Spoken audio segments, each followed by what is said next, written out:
Good morning everyone. स्वागत है आप सभी का टाइम टू करियर में। आज की जो ये सीरीज़ है इसमें हम फॉरेस्ट गार्ड के जितने भी ओल्ड पेपर्स आए थे उनके सॉल्यूशंस को देखेंगे। तो चलिए शुरू करते हैं। पहला क्वेश्चन बोल रहा है कि राम जो है 12 किलोमीटर दक्षिण की ओर चलता है। सबसे पहले आपको ये चीज़ समझनी होगी कि जो हमारी दिशाएं होती हैं वो किस किस तरफ होती हैं। ठीक, तो यहाँ पे हम लिखते हैं उत्तर, जिसको हम नॉर्थ भी बोलते हैं, इसको बोलते हैं दक्षिण, और ये आपका हो गया पूर्व, और ये पश्चिम। इतनी सारी चीजें आपको पता होनी चाहिए। अब बोल रहा है कि राम 12 किलोमीटर दक्षिण की ओर चलता है, तो आप देख सकते हैं कोई भी एक पॉइंट ले लीजिए। जैसे पॉइंट लिया है, यहाँ से दक्षिण चला है, कितना, 12 किलोमीटर। उसके बाद दाईं ओर मुड़कर, जब ये नीचे की ओर जा रहा है तो उसका दाईं ओर किधर की ओर को होगा, इधर की ओर को होगा, दाईं ओर, है ना। तो दाईं ओर को मुड़कर 10 किलोमीटर चलता है। तब फिर दाईं ओर मुड़कर 12 किलोमीटर चलता है। फिर यहाँ से फिर दाईं ओर मुड़ता है तो उसका दाईं ओर क्या होगा, ये होगा, है ना। दाईं ओर छोड़कर कितना, 12 12 किलोमीटर फिर से चलता है। अब राम अपने आरंभिक स्थान से कितनी दूरी पे है, तो आरंभिक स्थान ये था, ये वाला था, और एंड पॉइंट ये था। तो ये दूरी कितनी होगी, ऑब्वियस सी बात है, ये 10 थी तो ये भी 10 होगी। तो इसका आंसर क्या आ जाएगा, 10 किलोमीटर। नेक्स्ट क्वेश्चन है, एक घड़ी क्रमशः 1 बजे एक बार, 2 बजे 2 बार, 3 बजे 3 बार, अर्थात जितना बजता है घड़ी भी उतना ही बार बजती है। तब एक दिन 24 घंटे में घड़ी कितने बार बजेगी। समझना है इस चीज को। 1 बजे एक बार बजी, फिर 2 बजे फिर से 2 बार बजी, 3 बजे 3 बार, 4 बजे 4 बार। तो ऐसा चलता रहेगा, लेकिन कब तक चलेगा, 12 बजे तक चलेगा, क्योंकि 12 बजे के बाद फिर से 1 बज जाएगा।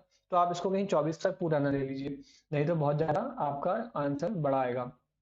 तो क्या होगा, 1 से 12 होगा, और 12 घंटे का आ गया तो फिर 12 दूनी 24 होता है, तो 2 टाइम्स उसको हम कर देंगे तो हमारा आंसर निकल के आ जाएगा। लेकिन करेंगे कैसे, देखो, 1 बजे एक बार बजती है, 2 बजे 2 बार, 3 बजे 3 बार, 4 बजे 4 बार, 5 बजे 5 बार, 6 बार 7 बार, 8 बार, 9 बार, 10 बार, और 12 बजे 12 बार। ठीक, उसके बाद तो रिपीटेशन होगा। अब आपको क्या दिख रहा है, ये एक सीरीज दिख रही है जिसको अर्थमेटिक प्रोग्रेशन बोलते हैं ना। उसमें क्या होता है, उसमें होते हैं आपके एन निकालना होता है हमें, डी निकालना होता है, और ए निकालना होता है। ए क्या होता है, ए होती है आपकी पहली टर्म, तो यहाँ पे ए क्या होगी, आपकी 1 हो गई। डी क्या होती है, किन्हीं भी दो के बीच का डिफरेंस, तो 2 - 1 1 हुआ, 3 - 2 करो तब भी एक आएगा, 4 - 3 करो तब भी एक आएगा, तो डी भी 1 आ गया। और एन होता है टोटल टर्म्स कितनी है, तो टोटल टर्म्स कितनी है, 12 है टोटल टर्म्स, तो एन कितना हो गया, 12 हो गया। अब करना क्या है, इन सबको जोड़ना है।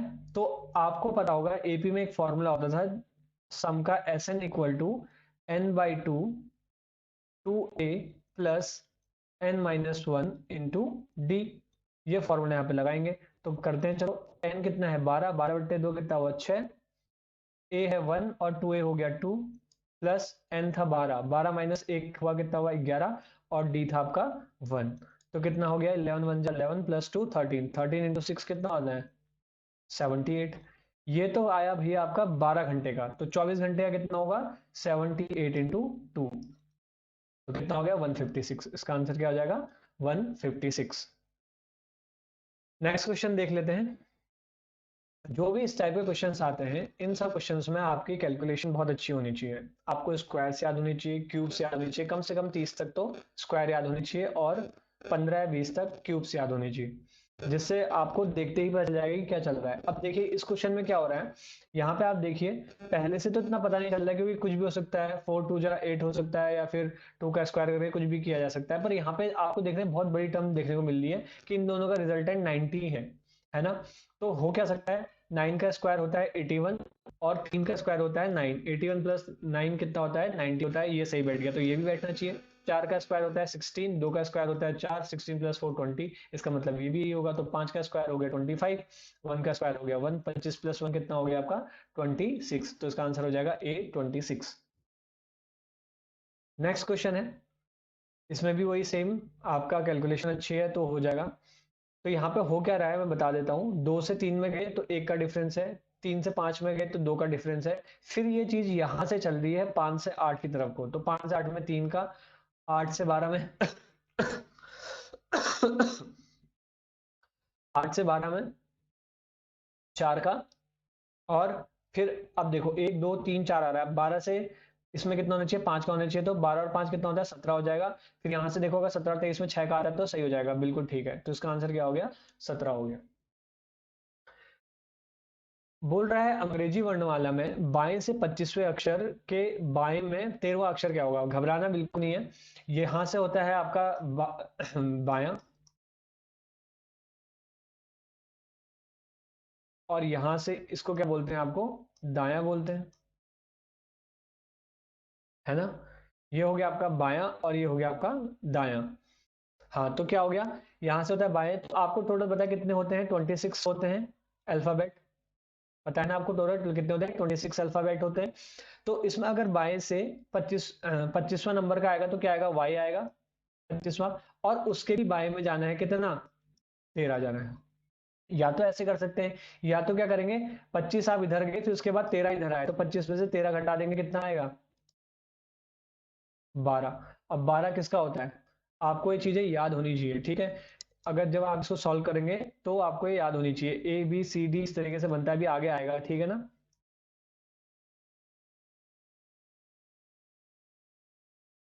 ठीक, 1 2 3 4 5 6 7 8 9 10 11 12, तो क्या आ गया, एल आ गया। तो इसका आंसर क्या होगा, एल होगा। नंबर आपको याद होने चाहिए, क्योंकि कोडिंग डिकोडिंग में जो नंबर हैं उनका बहुत ज़्यादा इंपॉर्टेंस है। तो नंबर आपको याद होंगे तो आपकी कोडिंग डिकोडिंग बहुत आराम से हो जाएगी। तो इतनी बात समझ में आ गई। तो या तो सीधे इस तरीके से कर लो, या फिर यहाँ से आप पूरा लिख के गिन लो। तो टाइम टेकिंग है, वैसे तो टाइम बहुत ज़्यादा मिल जाता है आपको, कर सकते हैं आराम से। तो ऐसे भी कर सकते हैं, फिर यहाँ पे आके यहाँ से 13 करके गिन लेंगे तो आपका एल आ जाएगा, ठीक है। नेक्स्ट क्वेश्चन है, P Q R S carrom खेल रहे हैं, पी और आर जो है वो पार्टनर हैं, और एस और क्यू क्या है, पार्टनर है, ये दोनों पार्टनर हैं। ठीक, एस आर के दाईं ओर बैठा है, चलो एस ये था, कैरम ऐसे ही होता है, ठीक है। एस जो है वो आर के दाईं ओर बैठा है, अगर आर यहाँ पे बैठा हो तो आर का दाईं ओर हो गया एस। अब लेकिन ये बोला है आर जो कि पश्चिम की ओर मुंह करके बैठा है, तो पश्चिम क्या होता है, पश्चिम यही होता है, और पश्चिम की ओर में मुंह करके बैठा है, तो ठीक हो गया, एस आर हो गया। एस के अपोजिट कौन बैठेगा, क्यू, क्योंकि इसका साझेदार है। और आर के अपोजिट कौन बैठेगा, पी बैठेगा। तो पूछ क्या रहा है, तो क्यू किस दिशा में मुंह करके बैठा है। तो क्यू किस दिशा में मुंह करके बैठा है, अभी बताया था ना, तो ये कौन सी दिशा है, उत्तर की दिशा है। तो इसका आंसर क्या हो जाएगा, उत्तर हो जाएगा। नीचे दिए गए वर्ग में कितनी नीचे दिए गए आकृति में कितने वर्ग हैं, ये पूछ रहे हैं। तो सबसे पहले हम वर्ग के जो क्वेश्चन करते थे उसमें देखते थे सिमेट्रिक और नॉन सिमेट्रिक देखते थे। सिमेट्रिक मतलब जिसमें रो और कॉलम इक्वल हैं, इसमें रो और कॉलम इक्वल हैं, अगर गिने तो 1 2 3 4, और यहाँ पे 1 2 3 4, इसका मतलब ये क्या है, सिमेट्रिक है। तो सिमेट्रिक को करने की क्या मेथड था, कि जो नंबरिंग हमने डाली उनका स्क्वायर कर दो, 4 का स्क्वायर 16, 3 का स्क्वायर 9, 2 का स्क्वायर 4, और 1 का 1, तो इसको हम ऐड करेंगे तो कितना हुआ है, ये हो गया आपका 30। तो टोटल कितने हो जाएंगे, 30 हो जाएंगे। नेक्स्ट क्वेश्चन है, यहाँ पे इन्होंने दिया हुआ है नंबर और उनके साथ एक अल्फाबेट दिया हुआ है। तो इसमें आप देखो, अगर इनको हम जोड़ते हैं तो 6 4 कितना होता है, 10, 10 4 14, और एस का नंबर कितना होता है, यहाँ पे देखो एस का नंबर होता है 19, तो 14 + 5 क्या होगा इन्होंने, तभी आपका एस आया या 19 आया, ठीक। वैसे यहाँ पे देखते हैं 7 4 11 और एक 12, 12 + 5 करेंगे तो कितना आना चाहिए, 17 आना चाहिए। और 17 का नंबर क्या क्यू होता है, बिल्कुल 17 का क्यू होता है। तो वैसे ये भी होगा, 8 5 कितना हुआ, 13, 13 + 10 23, 23 और 5।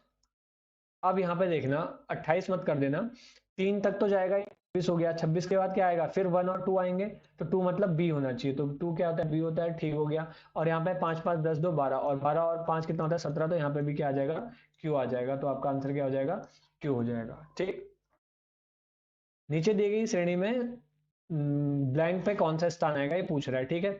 तो यहाँ पे आप देखना है, यहाँ पे क्या कर रखा है इन्होंने, दो सीरीज आपस में डाल रखी है। एक सीरीज चल रही है 1 4 9, फिर उसके बाद ये वाली आ जाएगी, और एक चल रही है आपकी 1 8 27 वाली। कैसे बता, ऐसे बता कि 1 का स्क्वायर होता है 1, 2 का स्क्वायर होता है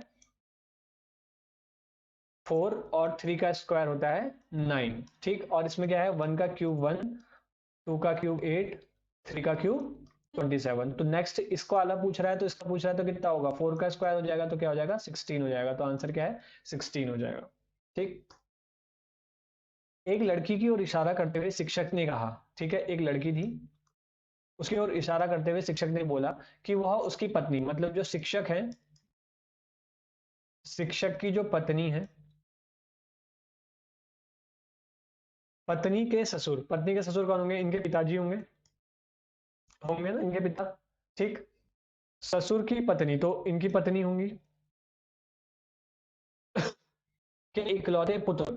अब इनके इकलौते पुत्र कौन होंगे? यही तो होंगे, क्योंकि इनकी पत्नी है तो ये वाइफ होंगी, तो ये ऑब्वियसली मेल होंगे, है ना। तो के इकलौते पुत्र की इकलौती पुत्री है, तो इनकी इकलौती पुत्री कौन हो जाएंगी? ये लड़की हो जाएगी। तो क्वेश्चन पूछा है लड़की का शिक्षक से क्या संबंध है, तो लड़की क्या है? इस शिक्षक की लड़की तो है ना। क्या है? पुत्री है। तो क्या आंसर हो जाएगा? बी हो जाएगा, ठीक। यहां पे आप देखिए क्या कर रहा है, समझना इस चीज को, वही मल्टीप्लीकेशन और आपका कैलकुलेशन जो पार्ट है आपका अच्छा होना चाहिए इसको करने के लिए। करके देखते हैं। 6 और 2 को ऐड किया, 6 + 2 कितना हुआ? 8। और 36 से 4 को डिवाइड किया तो कितना होता है? 9। और 8 9 जा 72 होता है, तो 72 आ रहा है, बिल्कुल सही है। ऐसे इसको करेंगे तो 6 + 4 कितना हुआ? 10। और आपका 3 24 3 से डिवाइड होगा तो कितना आता है आपका? 8। 8 3 24 है ना। तो 10 इंटू 8 कितना होता है? 80 होता है, बिल्कुल सही है। तो अब इसको करेंगे तो 12 + 4 कितना हुआ? 16। और 8 6 48, तो 16 6 जा कितना होता है? 96। तो इसका आंसर क्या हो जाएगा? 96 हो जाएगा, ठीक। सबसे इजी है डाइस। डाइस तो आपको पता ही है, बहुत इजीली हो जाते हैं डाइस। डाइस में आपको कुछ देखना नहीं है, सबसे पहले आपको ये देखना है कि ये स्टैंडर्ड डाइस है, मानक पासा है, या फिर ये कि जनरल डाइस है, या फिर सामान्य पासा है। तो कैसे देखते हैं? स्टैंडर्ड डाइस होगा तो इसका मतलब जो सम है, किन्हीं भी दो एडजेसेंट साइड का सम क्या नहीं आना चाहिए? 7 नहीं आना चाहिए, लेकिन यहाँ पे 4 और 3 7 आ रहा है। तो इसका मतलब क्या है? एक जनरल डाइस है। इसको अब हम सॉल्व करते हैं। क्वेश्चन पूछ रहा है कि 3 के अपोजिट क्या होगा, ठीक। तो 3 के अपोजिट क्या होगा ये हमें पूछ रहा है। तो हम क्या करते थे? सिमिलर नंबर ले लेते थे। ये 3 सिमिलर है, यहाँ पे भी 3 सिमिलर है।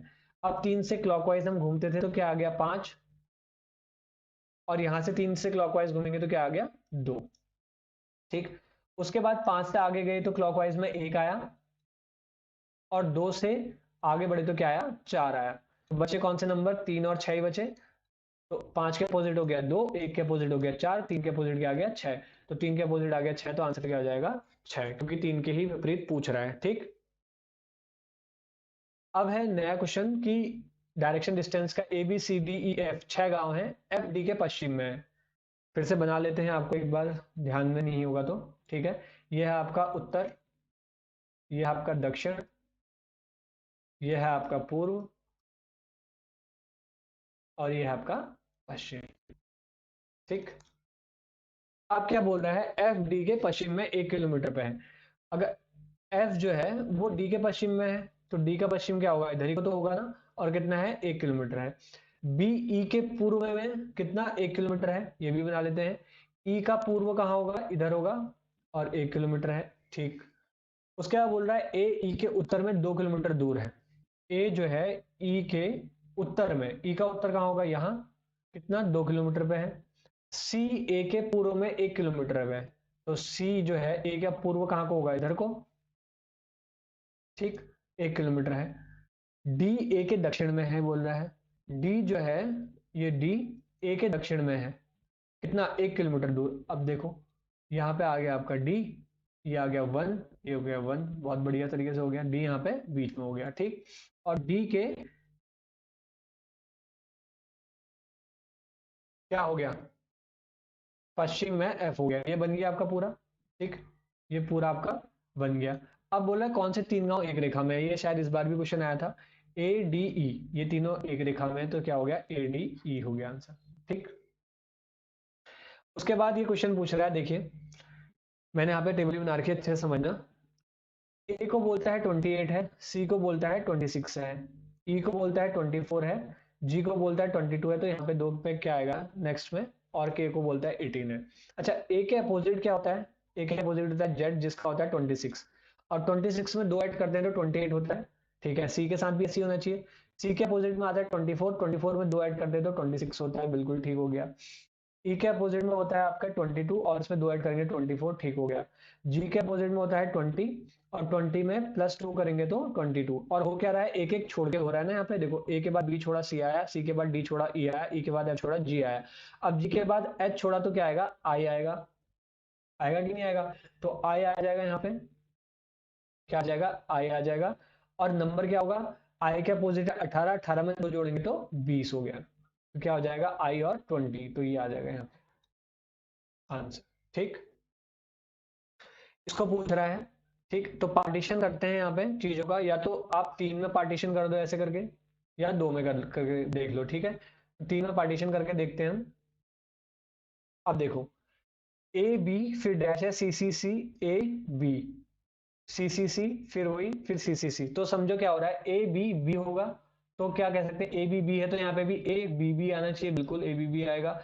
और यहाँ पे बी बी है तो यहाँ पे ए आ गया, तो ए बी बी हो गया। और सी सी सी आ रहा था, सी सी सी आ रहा था, तो सी सी सी आ रहा था, तो क्या हो गया बी बी ए सी। तो बी बी ए सी वाला कौन सा है, डी ऑप्शन आपका सही हो गया। ठीक, उसके बाद पूछ रहा है 832 बना रखा है इन्होंने एक सेट 8,3,2 का, तो सिमिलर कौन सा है करके। तो सबसे पहले इसकी रीजनिंग बनानी पड़ेगी हमें कि ये कैसे निकला, तब जाके औरों की रीजनिंग हम बता पाएंगे। तो इसको अगर ऐसे लेते हैं कि अगर 2 है, उसके बाद हम 2 का स्क्वायर -1 करें तो कितना आता है, 2 का स्क्वायर 4 -1 3, फिर 3 का स्क्वायर करें और -1 करें तो कितना आता है 8 आता है, तो 832 बनता है। तो ऐसा किस में बन रहा है ये हमें देखना पड़ेगा। तो पहले वाले को अगर हम देखते हैं तो पहला वाला क्या है 10 6, 5 है, 5 ले लिया, 5 का स्क्वायर -1 करते हैं तो कितना आता है आपका 24 आएगा, है ना, तो ये तो नहीं होगा। उसके बाद 95 24 और आपका 5, तो आपको 5 हमने ले लिया, ये क्या होना चाहिए 5 का स्क्वायर -1 होना चाहिए, बिल्कुल है। उसके बाद 24 जो आया हमारा, तो 24 का स्क्वायर -1 होना चाहिए, जबकि 24 का स्क्वायर -1 तो बहुत ज्यादा हो जाएगा, 576 -1, तो 95 तो नहीं होगा, ये भी गलत है। नेक्स्ट देख लेते हैं 63 8,3, तो ये हो गया आपका 3, 3 का स्क्वायर -1 8 होता है, ठीक है बिल्कुल होता है।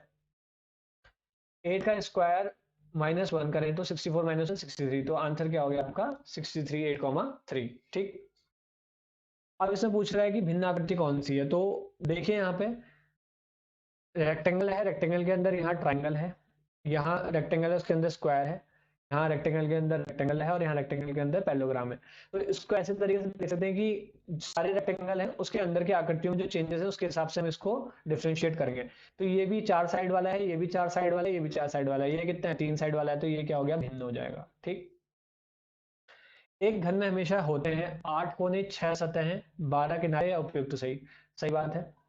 अगर हम एक घन बनाते हैं, ठीक, जिसको हम क्यूब बोलते हैं, तो क्यूब में कितनी होती है 8 कोने होते हैं ना, एक कोना, दो कोना, तीन कोना, चार कोना, पांच कोना, छह कोना, सात कोना और 8 कोना। 8 कोने होते हैं, सही बात है। 6 सतहें होती हैं, चलो देख लेते हैं, एक सतह ये वाली, एक सतह ऊपर वाली, एक सतह अंदर वाली 3, एक सतह इधर वाली 4, इधर वाली 5, और कौन सी बची आपकी 1 2 3 4 5, एक नीचे वाली 6, तो 6 सतहें होती हैं, बिल्कुल सही। दो आगे तो तीन हो जाएंगे। 12 किनारे होते हैं, बिल्कुल किनारे कौन से वाले 1 2 3 4 5 6 7 8 9 10 11 और 12, है ना।